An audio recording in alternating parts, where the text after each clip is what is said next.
Welcome back, everyone, to the deep dive, and specifically our morning essential: bulls, bears, and the bell.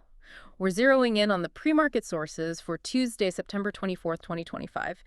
And our mission this morning, it's absolutely critical. We're aiming to be your filter, really.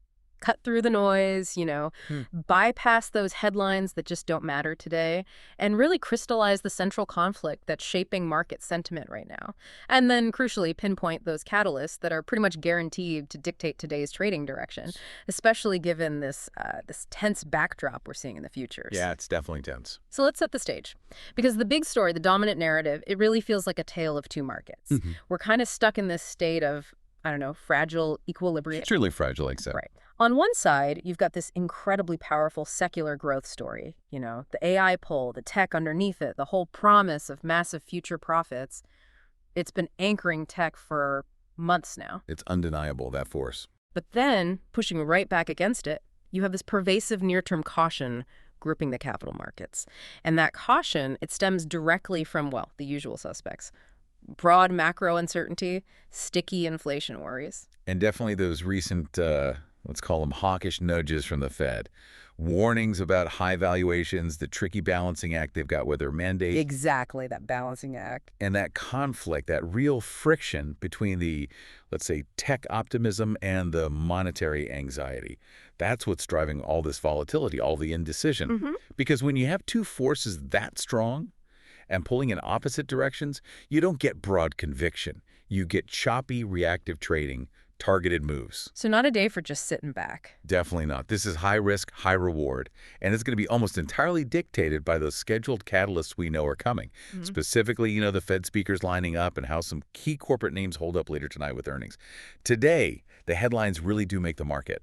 Okay, so let's unpack that. Let's drill down into the broad market indicators first, because looking at the index futures this morning, well, you're not seeing that uniform, coordinated move up that screams risk on. Right. Not at all. You see fragmentation, and that fragmentation, it tells you a lot about where the money is actually going, or maybe where it's hesitant to go. Right. So looking specifically at the index futures, it paints a picture of indecision, really. S&P 500 futures, they're up, but just barely, like 0.1%, around 6,675.92. Yeah, marginal. And the Dow Jones futures, basically flat, which tells you investors in those big industrials, the broader economy plays, they've got almost zero conviction right now about what happens next. But here's the kicker. The divergence that proves the tale of two markets point. Look at the NASDAQ 100 futures. Showing that relative strength. Exactly. Distinct relative strength. Up 0.3%, about 74 points, sitting there at 24,666.67. And what's really telling is that this follows yesterday's session, where big tech actually looked a bit weak, saw some profit taking. Yeah, I remember that. So the fact that the NASDAQ is leading the charge this morning, even this modest charge, it means this isn't some broad flood of cash coming in saying buy everything. No, it points to something much more specific. A targeted, theme-driven play. So capital's being selective. Very selective. It's moving into those high-conviction growth names, the AI story essentially, and actively bypassing the sluggishness everywhere else. It's that AI engine just keeps chugging along, huh? Fueled by specific news, even with all this macro caution hanging over everything. Precisely. And overnight, we got a couple of key catalysts right from the source materials that explain that targeted strength. First, you had that upbeat forecast from Micron Technology. Ah, the memory chip maker, key supplier. Absolutely key. Deep in that AI hardware ecosystem. Yeah. Their positive outlook carries weight. And the second one? The second one really reinforces the commitment to AI spending. We saw that very public pledge from Alibaba. The Chinese tech giant. Yeah. Pledging to spend even more on AI than their initial, already huge $50 billion target. So what's fascinating is how investors are actively differentiating here. They're sort of separating the near-term, maybe sluggish general economy Right. from this powerful, multi-year secular growth story that is AI. The Nasdaq's holding up because of these very specific high-conviction drivers. It shows that long-term vision is, for now, battling immediate fear. Okay, but let's pivot to that fear side, because this is where the contradiction just jumps out at you. We've got textbook risk-off signals flashing pretty brightly. They really are screaming, almost. Well, I mean, look at the classic safe havens. Gold and silver, they're rallying hard. Spot gold pushing near record highs again, like $3,767 an ounce. Yeah, that's significant. When gold moves into uncharted territory like that, it's not just fleeting nervousness. It suggests the big money, institutional capital, is pressing in some deep systemic worries. Like what specifically? Well, the whole basket. Geopolitical tensions heating up, the risk of inflation sticking around longer term, and definitely increasing worries about a serious global economic slowdown. That gold price action, that's the bearish corner flexing. Hard. And the VIX, the fear gauge. It backs that up. It rose 3.4% yesterday, up to 16.64. But the real insight, I think, comes from looking at the VIX futures curve. It's showing that structure we call contango. Okay, quick refresher on contango. Sure, contango just means the price for futures contracts in later months is higher than the current spot price. So we see the October VIX contract at 18.15 and November even higher at 19.60. So it's sloping upwards. Exactly, and that upward slope is crucial. It tells you that the market makers, the big players, they're willing to pay a premium right now to hedge against future volatility. They're basically betting, with real money, that this tense environment we're in. With the Fed uncertainty and everything? Yeah, all of that. They don't think it's going away quickly. They actually expect volatility to increase over the next couple of months. Interesting. Now, what about bonds? You mentioned tension there, too, but maybe more nuanced. That's right. The 10-year U.S. Treasury yield, Yeah. it's holding remarkably steady, right around 4.11%. Which is kind of odd given all the noise, right? Yeah, you'd expect more movement, maybe. It signals that the bond traders, often called the smart money, they're basically in a holding pattern. They're clearly hitting pause. Yeah. Just ahead of this huge wave of Fed speak we're expecting today. Makes sense. Wait and see. Exactly. Now, Fed funds futures, they still price in rate cuts by the end of the year. That's generally good for stocks. Suggests the market thinks the tightening cycle is done. But Powell's recent cautious talk, those warnings, they've clearly thrown enough cold water on things to temper any immediate dovish excitement. The market wants the rate cut narrative, but the bond folks are waiting for more concrete proof before they push yields significantly lower. It's a standoff there, too. It really is. Yeah. And what strikes me is just how unique this setup is. You've got this powerful, targeted, risk-on behavior, the AI theme boosting the Nasdaq-specific chip stocks, happening at the exact same time as textbook. Institutional risk-off moves like gold hitting record highs. It's a true market split, a bifurcation. Two different camps. Completely. One camp is laser-focused on that long-term AI growth story, willing to pay up for it. The other camp is just consumed by the immediate monetary risks, scrambling for safety, and that deep division. It makes the whole market incredibly fragile. So vulnerable to a shock. Extremely. One bad headline from the Fed, one crack in that AI growth narrative, and you could see a really sharp, painful rotation out of those expensive tech names instantly. Okay, so this is where that theoretical conflict, that tug of war, actually plays out with real money, right? We can see it happening aggressively in the stocks making the biggest moves before the bell. Let's dig into what's driving these extremes today. Yeah, this is the micro view of that macro tension. Let's look at the gainers first. And right away, you see this really clear, instructive contrast. On one hand, pure speculative momentum may be noise, and on the other, what looks like real fundamental strength, the signal. Let's start with the noise, perhaps. Better Home and Finance, ticker BETR. I mean, this is almost a textbook example of a speculative rotation. It's not driven by earnings or news from the company itself. So what is driving it? It's surging, what, 35.55% pre-market? On huge volume, too. It's pure sentiment. An influential hedge fund manager, Eric Jackson, publicly called it his next big pick, labeled it the Shopify of mortgages. Ah, the power of the influencer. Exactly. And this is more than just a casual mention. Jackson was famously linked to that huge rally in Opendoor, which, spoiler alert, we'll talk about on the loser side shortly. Okay, I see where this is going. So now he's explicitly pivoting his focus, and the crowd seems to be following. It's a live case study. Speculative money flowing out of the fading Opendoor story and piling into BTR. But if we're trying to filter out noise, why even talk about it? Isn't this just chasing? It's a fair point, but we study the noise because it tells us about the market psychology and its mechanics. This move, which seems completely detached from Beater's actual mortgage business right now, shows just how much capital is still out there hunting for short-term momentum. It's like high-stakes musical chairs. Okay. The key takeaway is that a rally like this, sparked by one person's call, is super unstable. It could reverse just as quickly. But it confirms that there's still a lot of speculative money looking for that next parabolic jump, even outside the big AI names. Got it. Okay, now let's contrast that with BGM Group Ltd, BGM. It's also surging, up over 31.58%. This feels different, though. Totally different. This looks like the signal. Why? Because the catalyst here is rock-solid fundamentals. They put out a really strong quarterly earnings report. What were the numbers like? Pretty stunning, actually. A 200% jump in earnings per share, EPS. And solid sales growth, too, 13.92%, which beat expectations significantly. Okay, that's tangible. Very tangible. And the story gets better. Management is also talking about actively expanding, specifically pushing into the AI insurance sector, which is seen as a high-growth area. Ah, connecting to the bigger theme. Exactly.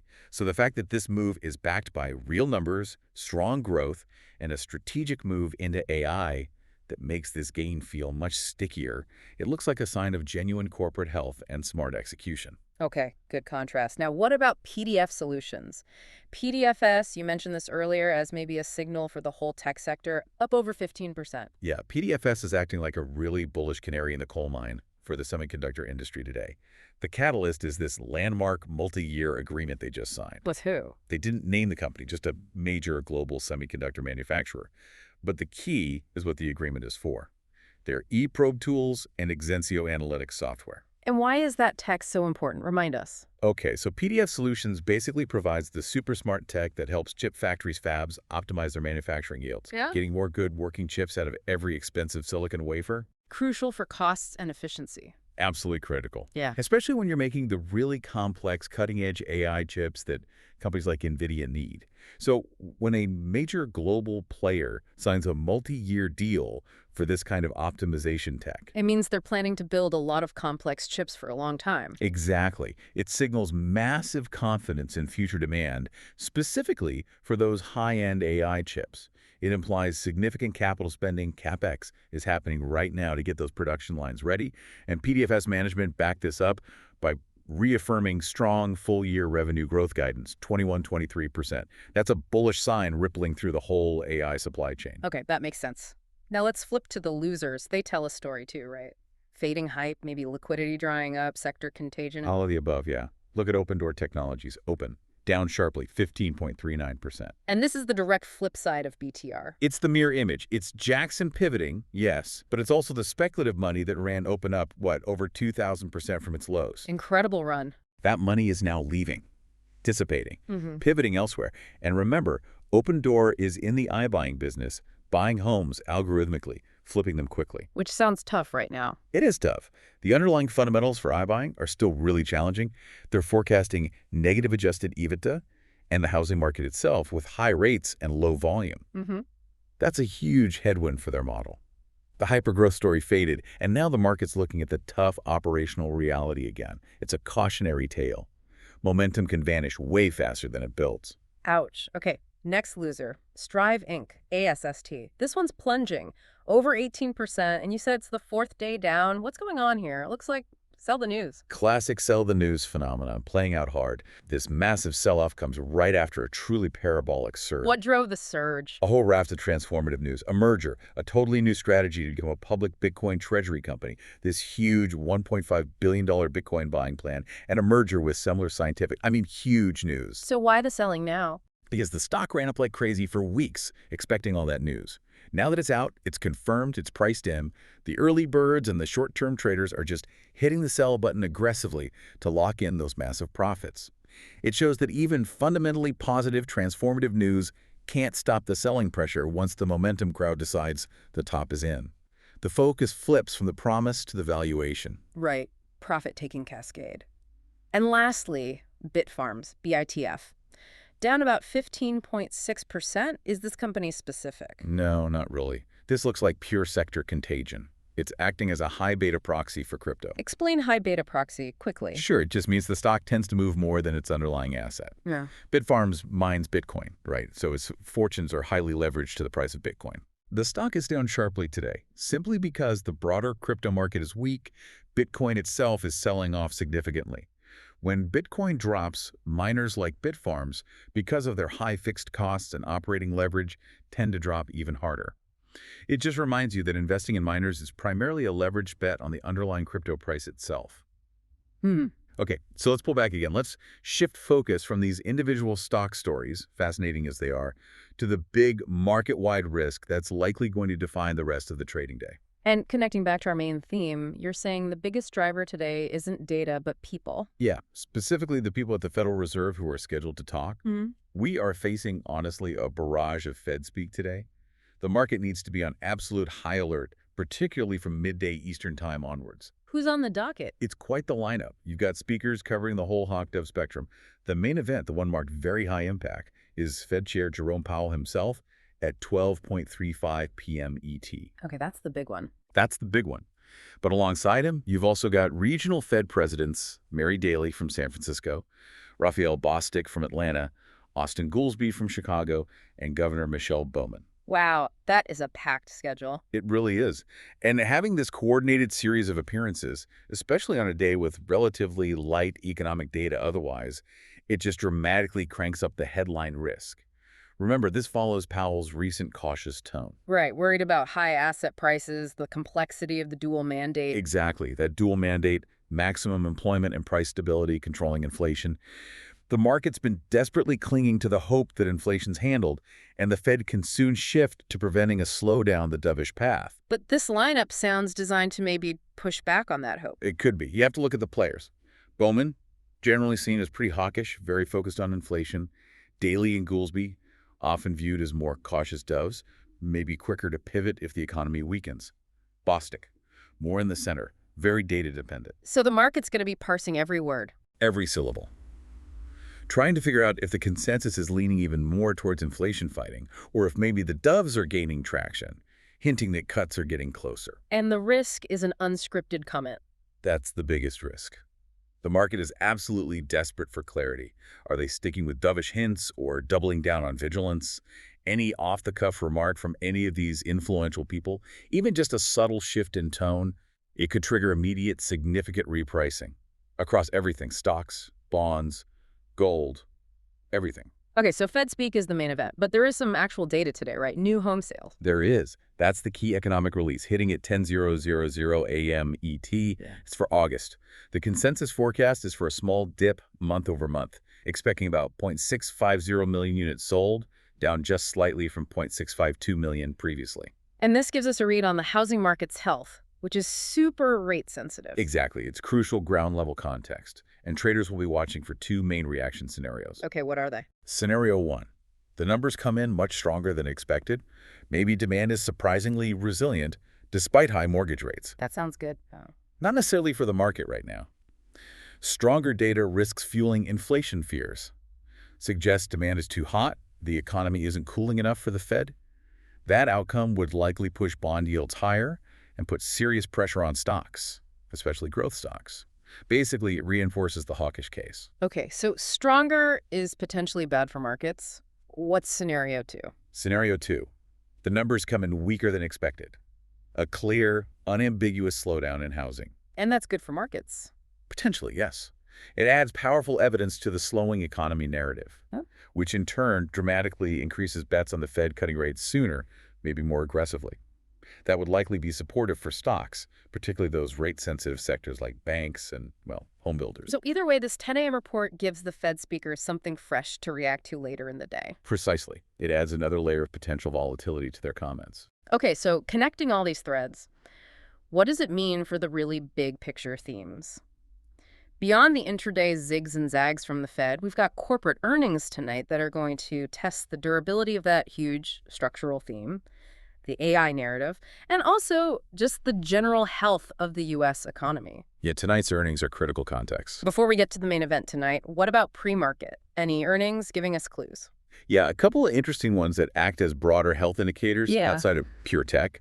First, you've got Cintas Corporation, ticker CTS, reporting their Q1 for fiscal 26. Cintas, they do uniforms facility services. Exactly. And because they service businesses of all sizes across the country, Their results are like a real-time, very granular EKG for corporate activity and, crucially, employment levels, especially in the small and medium business space. So if they're renting out more uniforms, It suggests companies are hiring, maybe expanding shifts. If their facility services are up, businesses are investing in upkeep. Conversely, if Synthesis gives weak guidance, warns about customers cutting back, that's a strong signal that hiring might be slowing and companies are tightening their belts. It's real, hard data that often cuts through the macro chatter. useful. Okay, who else? We also get Thor Industries, THO, reporting their Q4 25. They're a huge RV manufacturer. Ah, the big discretionary purchase indicator. Exactly. Their sales figures and, more importantly, their forward outlook give you a really direct window into spending on big-ticket, non-essential items. It tells you about the confidence level of that sort of upper-middle-class consumer. If Thor is seeing weakness, it suggests even relatively well-off households might be getting cautious about making major purchases given the uncertain economy. Okay, good checks on the broader economy, but the main event tonight, the one everyone's waiting for. Yeah. It's Micron, right? MU, after the bell. Without a doubt. This is the single most anticipated, most potentially market-moving earnings report of the day. Honestly, for the long-term AI theme, it might even dwarf the impact of the Fed speak today. Wow. Why is Micron so central? Remind everyone. Okay, Micron's role right now, it just cannot be overstated. They make the memory chips, DRAM and NAND. But crucially, they make high-bandwidth memory, HBM. And HBM is critical for AI. Absolutely essential. Yeah. It's not just faster memory. It's this stacked architecture that delivers massive amounts of data bandwidth all at once. You need that to efficiently run the giant AI models on those high-performance GPUs driving this whole revolution. Think of it like the superhighway for data going into the AI brain. Without HBM, the AI processors starve. Micron is right at the heart of that AI hardware supply chain. Got it. So the stakes are incredibly high for their report tonight. Precisely why we're calling it the AI referendum. Look, stock prices across the entire tech landscape, chip designers, cloud companies, infrastructure plays, they've all soared based on the promise of a massive multi-year AI spending boom. Right, the narrative. Micron's management, they are probably one of the groups closest to the actual spending decisions being made by the big cloud providers, Microsoft, Google, Amazon, Meta. They see the orders. They have a direct frontline view of whether those providers are actually turning their AI ambitions into hard, physical orders for HBM chips. So this report is where the rubber meets the road. This is absolutely critical for you, the listener, to watch. If Micron's guidance comes out citing exceptionally strong long-term demand for HBM, well, that's powerful, real-world proof supporting the entire AI investment thesis. It could easily spark another rally across tech, globally. It basically says, yes, the promise is becoming revenue. The cycle is real and accelerating. Okay, that's the bull case. What's the risk? The downside risk is just as profound. If that guidance is just merely in line with expectations, or worse, if it's weak, if it suggests maybe the spending isn't ramping up as fast as the stock prices have, that could trigger a really sharp, really painful, and probably broad correction in all those AI-related stocks that have run up the most.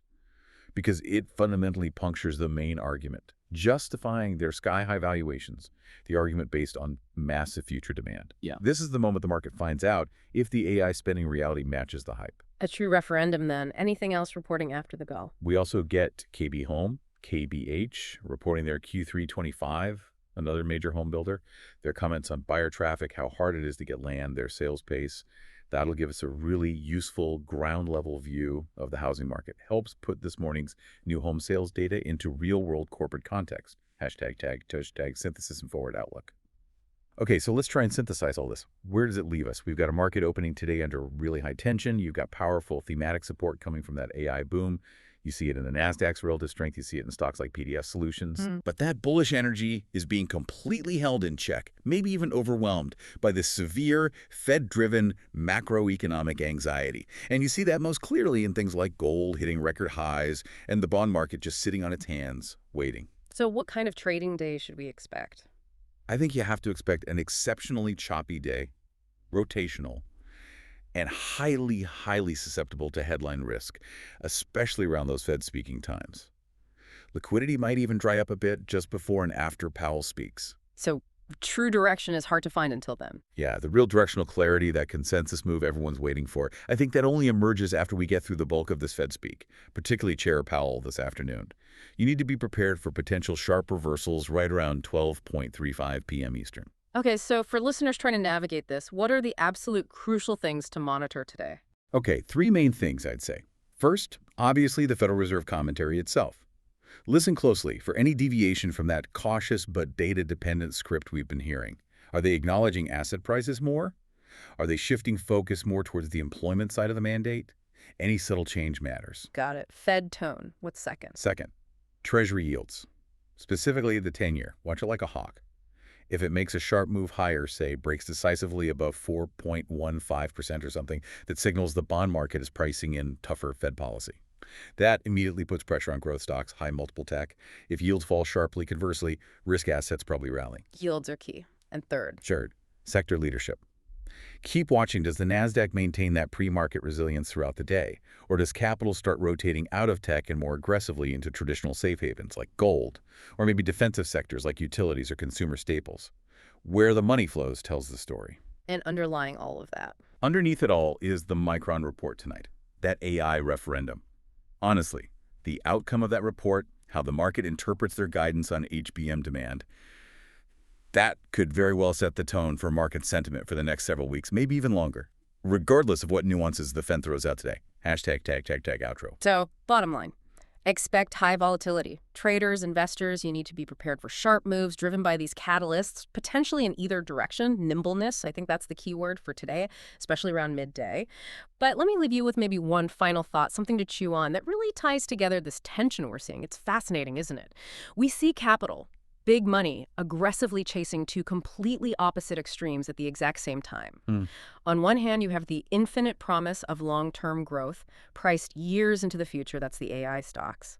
And on the other hand, you have the demand for absolute immediate safety and certainty that's gold at record highs. Two polar opposites attracting capital. Exactly. And the catalysts today, the collective voice of the Fed speaking to immediate risks, and then the tangible frontline data from Micron speaking to that future promise, they seem poised to force some kind of reckoning, don't they? It feels like something has to give. Right. Is the immediate known risk the Fed staying vigilant, powerful enough to overwhelm the potential, maybe still speculative, promise of Micron's HBM demand and that whole AI future? Or does the future promise win out?